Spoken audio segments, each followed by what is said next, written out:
Nagpapatuloy ang PTV News Senate Ethics Committee. Sinimulan na ang pagtalakay sa complaint laban kay Senadora Laila de Lima. Mula sa Senado, ang detalye alamin natin mula sa aming kasamang si Marita Muahe via phone patch. Salamat, Kirby. Kinakailangang madetermina muna kung may jurisdiksyon ng Senate Ethics Committee na tingin ang inihaing reklamo laban kay Senador Laila de Lima bago nila tingnan ang form at substance nito.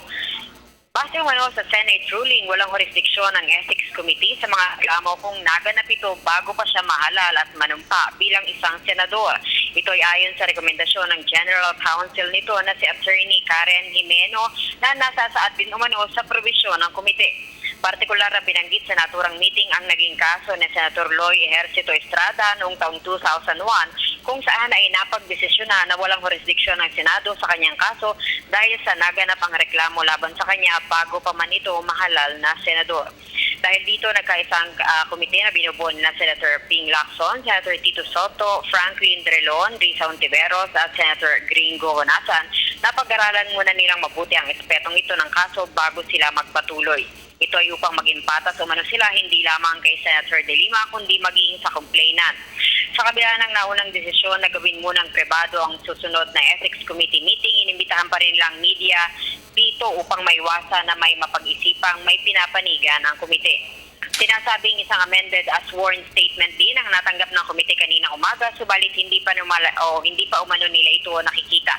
Matatanda ang hinihinalang may kaugnayan ang si Senator de Lima sa kalakaran ng illegal na droga at dito nagbunga ang reklamong ito. Ang susunod na meeting ay gagawin naman ng komite sa lalong madaling panahon dahil sa ayaw din nilang patagalin ito.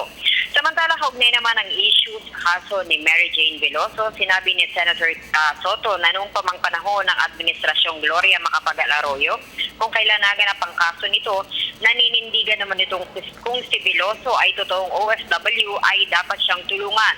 Subalit kung ito ay isang drug mule ay isang ayon umano siyang ipatupad ng bansang Indonesia ang batas nila ukol sa ganitong kaso.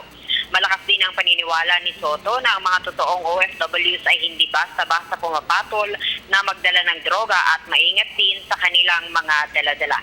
Yan na muna ang pinakahuling kaganapan mula dito sa Senado. Para sa PTV News, Marita Muahe. Maraming salamat sa iyo, Marita. Ako po si Cathy San Gabriel. Subscribe na sa PTV YouTube channel. I-click lang po ang subscribe button.